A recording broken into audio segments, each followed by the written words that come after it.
পয়লা বৈশাখে নারী লাঞ্ছনের ঘটনায় ঢাকা বিশ্ববিদ্যালয়ের প্রক্টর পদত্যাগ ও দোষীদের শাস্তি দাবিতে প্রতিবাদ সমাবেশ করেছেন ছাত্র শিক্ষক পেশাজীবীরা। বেলা 11টায় ঢাকা বিশ্ববিদ্যালয়ের রাজু ভাস্কর্যের সামনে এই প্রতিবাদ সমাবেশ হয়। 7 দিন পদত্যাগ ও দোষীদের শাস্তি দাবিতে প্রতিবাদ সমাবেশ করেছেন ছাত্র শিক্ষক পেশাজীবীরা। বেলা 11টায় ঢাকা বিশ্ববিদ্যালয়ের রাজু ভাস্কর্যের সামনে এই প্রতিবাদ সমাবেশ হয়। 7 দিন পার হলো এই ঘটনায় জড়িত কাউকে আটক করতে পারেনি পুলিশ।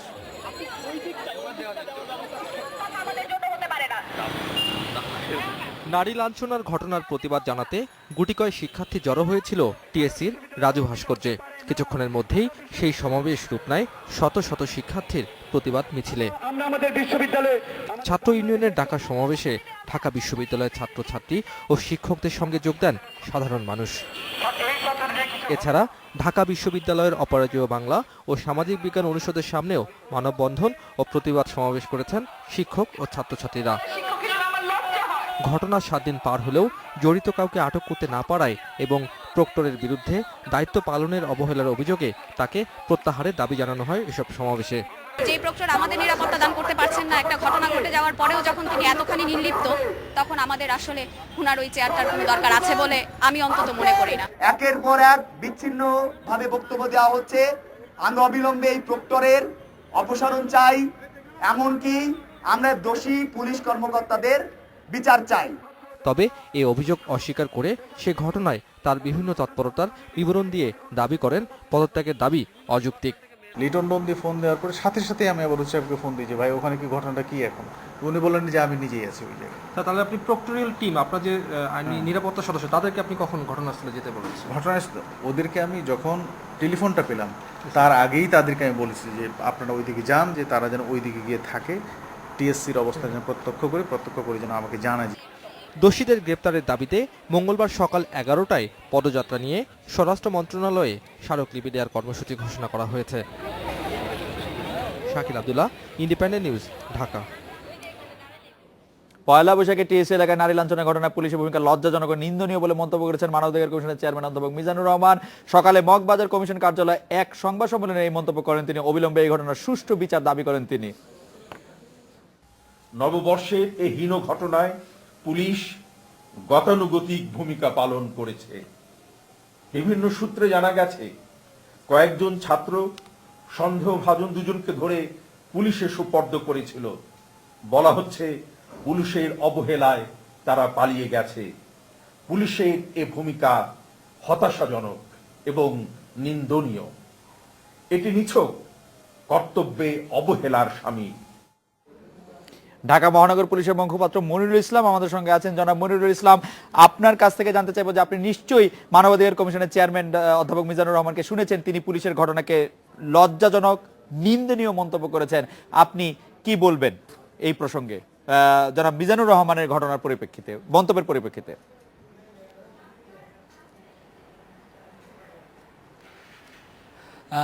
ধন্যবাদ। আমরা আসলে ওই দিন যে ঘটনা ঘটেছে, শালীনতাহীনতার ঘটনাটি ঘটেছে, সেই ঘটনাটি ঘটেছে বলেই আমরা নিজেরা বাদী হয়ে, অর্থাৎ পুলিশ বাদী হয়ে নারী ও শিশু নির্যাতন দমন আইনে দোষীদের বিরুদ্ধে অর্থাৎ অজ্ঞাতনামা আসামি করেই মামলা হয়েছে এবং সেখানে পুলিশ যেহেতু অর্থাৎ আমরা এই ঘটনাটি প্রতিরোধ করতে বা ঠেকাতে পারিনি বলেই কিন্তু আমরা কারো দাবির আগেই মূলত আমরা এখানে আপনারা সকলেই অবগত আছেন যে বিভিন্ন পয়েন্টেই আসলে পুলিশ মোতায়েন ছিল, রমনা পার্ক বা সরোয়ার্দী উদ্যান কিংবা টিএসসি কেন্দ্রিক। তো এখন যদি কোনো সদস্যের কর্তব্যে অবহেলা থেকে থাকে, সেটি সকল সদস্যের নয়। ঠিক কোন সদস্য ওখানে দায়িত্ব পালনের কথা ছিল, সে যথার্থভাবে দায়িত্ব পালন করেছে কিনা, সেই ক্ষেত্রে তার কোনো গাফিলতি ছিল নাকি অদক্ষতা ছিল নাকি তার ক্যাপাসিটির বাইরে ছিল, সেই বিষয়টি নির্ধারণের জন্যই আমরা একটা কমিটি গঠন করেছি,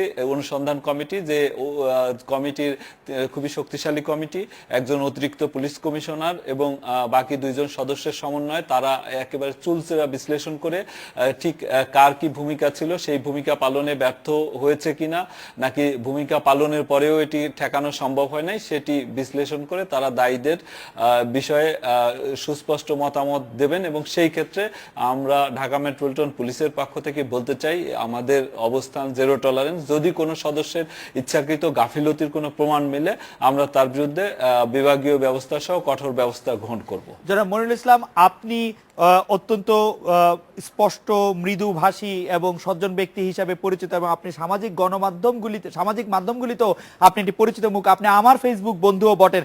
আপনি নিশ্চয়ই লক্ষ্য করেছেন যে ফেসবুকে আপনার সেদিনের প্রথম বক্তব্যের পর আপনি যখন বলেছেন যে ঘটনাটি যে স্কেলে ঘটেছে বলা হচ্ছে আসলে সেরকম কোনো ঘটনা ঘটে নাই, আপনি কি পরিমাণ নিন্দা এবং সমালোচনার ঝড় আপনি সইছেন আপনি দেখতে পাচ্ছেন। আপনি ঘটনাটাকে ছোট করে দেখাতে চাইছেন এরকম আমাদের মনে হচ্ছে। কারণটা কি? আপনি ঘটনাটাকে ছোট ভাবছেন কেন?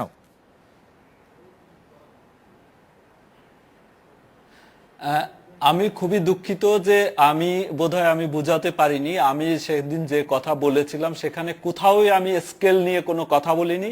আমাদের বক্তব্য খুবই সুস্পষ্ট, এবং আমার বক্তব্য ব্যক্তিগতভাবে আমার বক্তব্য মানুষ হিসেবে, পুলিশ অফিসার হিসেবে খুবই সুস্পষ্ট যে নারীর প্রতি যে কোনো ধরনের সহিংসতা, এবং সহিংসতা না হলেও আমরা মনে করি যে কোনো নারীর প্রতি যদি অশালীনভাবে তাকানো হয় কিংবা অশ্লীল মন্তব্য করা হয় সেটিও শ্লীলতাহানির পর্যায়ে পড়ে, এবং সেটি সেক্সুয়াল অ্যাসল্ট হিসাবে মহামান্য হাইকোর্টের সংজ্ঞা অনুযায়ী সেটি সেক্সুয়াল অ্যাসল্ট, এবং সেটি ফৌজদারি অপরাধ।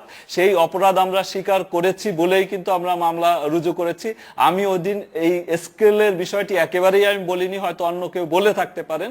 আর দ্বিতীয়ত আমি দুটো স্পেসিফিক ছবি নিয়ে আমি কথা বলেছিলাম, যে ছবি দুটোর ক্যাপশন পরিবর্তন করে অন্য দিনের ছবি চালানো হয়েছিল, আমি সেটি বলেছি। এবং ওই দিন পর্যন্ত আমাদের কালেকশনের যে সমস্ত সিসিটিভির ফুটেজ বা অন্যান্য ফুটেজ রয়েছে সেগুলোর কথা আমি বলেছিলাম, এবং সেই সাথে আমি আহ্বান করেছিলাম যে আমাদের কাছে এই জিনিস আছে, এই জিনিস নাই, কিন্তু আপনাদের কারো কাছে যদি থেকে থাকে দয়া করে সেগুলো আমাদেরকে সরবরাহ করুন। এবং সরবরাহ করার জন্য আমরা অফিসিয়ালি আহ্বান করেছি, আপনারা দেখেছেন বিজ্ঞপ্তি দিয়ে আহ্বান করেছি। সেগুলো পেলে আমরা যথাযথভাবে মানে দোষী ব্যক্তিদের চিহ্নিত করে তাদেরকে আইনের আওতায় নিয়ে আসতে পারবো। কিন্তু সেটি অত্যন্ত দুঃখজনক যে কোনো দুই একটি মিডিয়াতে আসলে মাঝখানে দু একটি শব্দ বাদ দিয়ে, যেটা আমি মনে করি প্রফেশনালি তারা অনৈতিক কাজ করেছেন, বাদ দিয়ে দুটো তিনটো শব্দ বাদ দিয়ে প্রেক্ষিত ছাড়া এটা চালনা, মানে এই বিষয়টি প্রচারণার কারণে আসলে আমাকে সবাই ভুল বুঝছেন। কিন্তু আমি আবারও বলছি যে আমরা মনে করি যে কোনো মানে অশালীন মন্তব্য সেক্সুয়াল অ্যাসল্টের পর্যায়ে পড়ে, এবং সেটার বিরুদ্ধে আমাদের জিরো টলারেন্স অবস্থান রয়েছে। জনাব মনিরুল ইসলাম, যে আমরা জানি যে গণমাধ্যমগুলি বিভিন্ন ফুটেজ দেখাচ্ছে, এবং আপনারাও পুলিশের সিসিটিভিতে বেশ কিছু ফুটেজ পেয়েছেন, এবং সেই ক্ষেত্রে আপনারা কি কোনো স্পেসিফিক কাউকে এখন পর্যন্ত চিহ্নিত করতে পারেন নাই? কারণ ঘটনাটিতে আসলে গণমাধ্যমের ফুটেজগুলিতেই দেখা যাচ্ছে যে কিছু সংখ্যক লোক ঘিরে ধরছে একজন নারীকে, তারা মানে এটি তো কিছুটা স্পষ্ট। আপনারা কি এদিকে একটু এগোতে পারেন? এই ঘটনাটি 14 এপ্রিলের, আজ 20 এপ্রিল, 6 দিন হয়ে গেল। আমরা আর কত ধৈর্য ধরবো জনাব মনিরুল ইসলাম?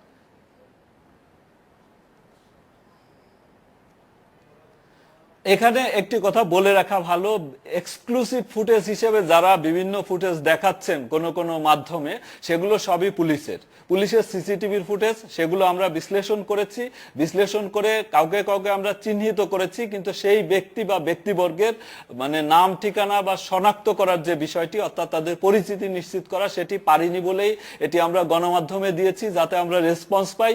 এদের নাম ঠিকানা বা আমরা, আপনারা সকলেই অবগত আছেন যে ওই দিন 10 লক্ষাধিক লোকের সমাগম হয়েছিল। সেখান থেকে শুধুমাত্র যে কোনো দেশের জন্যই শুধুমাত্র ছবি দেখে কাউকে দ্রুততম সময়ের ভিতরে শনাক্ত করা, শুধুমাত্র তার প্রতিবেশী পাড়া বা তার পরিচিত লোকজনরাই যত সহজে শনাক্ত করতে পারেন পরিস্থিতিটা, মানে অন্যদের পক্ষে করাটা একটু সময় সাপেক্ষ। তো আমরা বেশ কয়েকজনকেই ওখানে চিহ্নিত করেছি, যাদের আচরণ এবং গতিবিধি আমাদের কাছে মনে হয়েছে, এবং কারো কারো সরাসরি আমরা দেখেছি যে যারা এই ধরনের ভিড়ের ভিতরে নানা রকম অপতৎপরতা চালিয়েছে। তো তাদের অনেককেই আমরা চিহ্নিত করেছি, কিন্তু নাম ঠিকানা এখন আমরা সংগ্রহ করতে পারিনি। সেই কাজটি আমাদের চলছে, এবং সেই ক্ষেত্রে আপনার মাধ্যমে আবারও আমরা সবাইকে অনুরোধ করছি, যদি এর ভিতরে কোনো ব্যক্তি বা ব্যক্তিবর্গের ছবি, মানে নাম ঠিকানা কিংবা পরিচিতি কিংবা মোবাইল নম্বর কারো সংগ্রহে থেকে থাকে, সেটি আমাদের গোপনে জানালে অথবা প্রকাশ্যে জানালে আমরা এর বিরুদ্ধে অবশ্যই দ্রুততম সময়ের ভিতরে ব্যবস্থা গ্রহণ করব। এছাড়া আমাদের নিজস্ব তৎপরতা সেটি আমাদের রয়েছে। আমরা আশাবাদী যে এই দোষী ব্যক্তিরা ধরা পড়বে। জনাব মনিরুল ইসলাম, আপনার কাছে শেষ প্রশ্ন করতে চাই, জনাব লিটন নন্দী যার হাত ভেঙে গেছে একটি মেয়েকে বাঁচাতে গিয়ে এবং যিনি পাঞ্জাবি দিয়ে একটি মেয়েকে সাহায্য করেছিলেন, তিনি বলতে চাচ্ছেন যে কয়েকজনকে ধরে বা অন্তত 2 জনকে ধরে পুলিশের কাছে দেয়া হয়েছিল, পুলিশ তাদেরকে ছেড়ে দিয়েছে। এই ঘটনাটি আপনার জানা আছে কিনা বা এই ঘটনাটির কোনো ব্যাখ্যা আপনার কাছে আছে কিনা?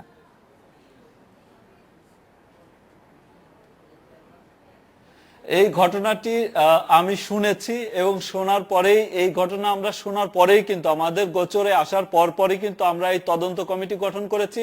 2টো তদন্ত কমিটি গঠন হয়েছে। একটা তদন্ত কমিটি শুধুমাত্র তাদের স্পেসিফিক টাস্কিং হলো যে তারা এই ক্ষেত্রে পুলিশের সেই ক্ষেত্রে অবশ্যই কর্তব্য, আমি মানবাধিকার কমিশনের সম্মানিত চেয়ারম্যানের সাথে একমত যে যদি সেটি সত্যি হয়ে থাকে তাহলে এটি কর্তব্য অবহেলার শামিল এবং কর্তব্য এবং অবহেলার প্রমাণ পেলে, অর্থাৎ আমাদের যে ইনকোয়ারি কমিটি গঠিত হয়েছে সেই ইনকোয়ারি কমিটির তদন্তে অনুসন্ধানে যদি বেরিয়ে আসে যে এই ঘটনাটি সত্য, তাহলে তার বিরুদ্ধে সংশ্লিষ্ট সদস্য বা কর্মকর্তার বিরুদ্ধে অবশ্যই আমরা শাস্তিমূলক ব্যবস্থা গ্রহণ করব। জনাব মনিরুল ইসলাম, আপনাকে অনেক ধন্যবাদ।